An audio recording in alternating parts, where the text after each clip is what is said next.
I think Duke is willing to do anything and everything he needs to do to avenge the death of his brother.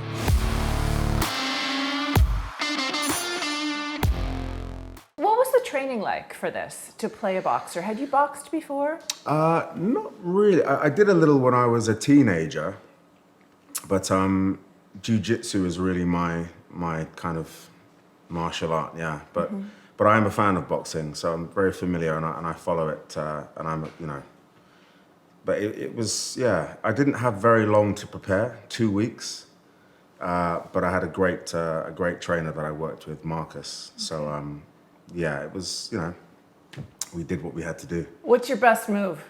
Uppercut? Well, the jab is a very important punch. It sets everything else up a lot of the time. But yeah, I quite like. I've got a pretty good left hook. Yeah. Okay. Yeah. So watch out for you. Okay. Watch out, paparazzi. Do not mess with this man. I didn't say that. So Yeah. tell me what Duke wants more than anything else in this series. You know, in a way, it's peace, I think. But the route to that, and I'm not even necessarily sure if Duke's aware of that, but I think ultimately it's probably what it is. Certainly in the beginning, and then that shifts, and he becomes consumed by the need to avenge his brother's death. Yeah, it's weird, isn't it? The kind of the road to peace is sometimes maybe not as simple as we may want it to be. Yeah. Will he cross all his moral lines to get back at Kingsley? I think Duke is willing to do anything and everything he needs to do to avenge the death of his brother. He holds Kingsley responsible for the destruction of his whole life, you know. You gotta remember that Duke is someone who, his whole life collapses on the very same night that he wins the heavyweight championship of the world. He loses everything that he loves, everything he cares about, you know, his family, his future, his freedom. And after 8 years in prison, returns home, you know, as though a stranger, hell-bent on annihilating the man he holds responsible. And so, yeah. Who really has the advantage here, would you say? If you put these guys in a ring. I would say that, you know, Duke fancies his chances against anyone, I'd say. He does. As any true champion would. He Yeah. does. And Yeah. he gets to see Joy again. Is she his one true love? Oh, absolutely. Absolutely, yeah. And like I say, you know, on that same night you reach the zenith of your attainment, you lose it all. And Joy is central to that, you know. When I say his future, Joy is probably the biggest part of that, you know. The anchor that holds all that together. And so it's, yeah. And maybe there is a part of Duke that kind of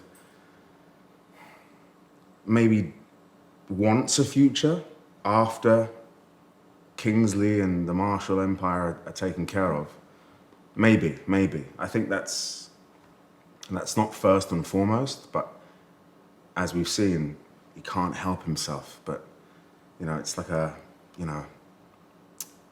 moth to a flame, you know what I mean? Or a moth to the light. It's like you just kind of, he just can't help, he's just drawn back to her, you know? It's, that's, yeah. Such is life, such is love, right? And he doesn't have any problem attracting other women, though. Well, yeah, I mean, yeah. Well, thank you. But no, I don't, it's, yeah. You'd have to ask them about that, I suppose. Okay. Maybe, I don't know. So which of Yeah. Kingsley's children is the most formidable to him? I think that's, without any doubt, Sabella, for sure. But I think they both have, I think both of them, they have obviously different qualities. Oh no, okay. Yeah, just realized I think from Duke's perspective, they can both be manipulated. Whether that's true or not, who knows? But I think that, yeah, you have to play them differently. I think they have different strengths, for sure. Yeah, and he definitely figures that out. Oh, yeah. But Sabella is definitely a worthy adversary. But again, just uses a different type of kind of method to kind of win the battle, you know? What's Duke's Achilles heel? Duke is relentless, sometimes even reckless.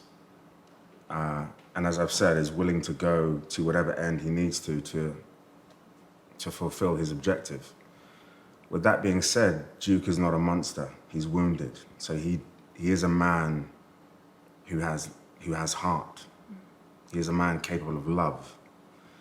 And I think because of that, he probably isn't willing to go as far as maybe people that don't have love in their heart. And so, unfortunately, we find ourselves where the hero again is maybe, you know, somewhat limited because if you're, you know, monsters, they're willing to watch the world burn, right? Mm-hmm. Whereas the hero kind of has that code, and again, ultimately wants peace. So it's probably, I'd say it's probably that, yeah. To wrap maybe up, joy as well, but again, we talk about the same thing, love, yeah. To wrap up, do you have a favorite behind-the-scenes moment on set? Something fans would love to hear about. I remember on the day where we filmed me winning the heavyweight title. That was a pretty kind of special moment, and I, you know, had that moment of really kind of successfully suspending my disbelief. And my real life partner was actually there that day, and I remember the look on her face actually, sort of after we wrapped that part, and she kind of had this wide-eyed, and she was just like, you know, and yeah, sort of that's a moment that stands out to me. Sort of the look on her face, and you sort of think, oh, okay, I think I might have, you know, achieved something there. I don't know, yeah. You maybe. pulled that off. You were already the champion of her world, so.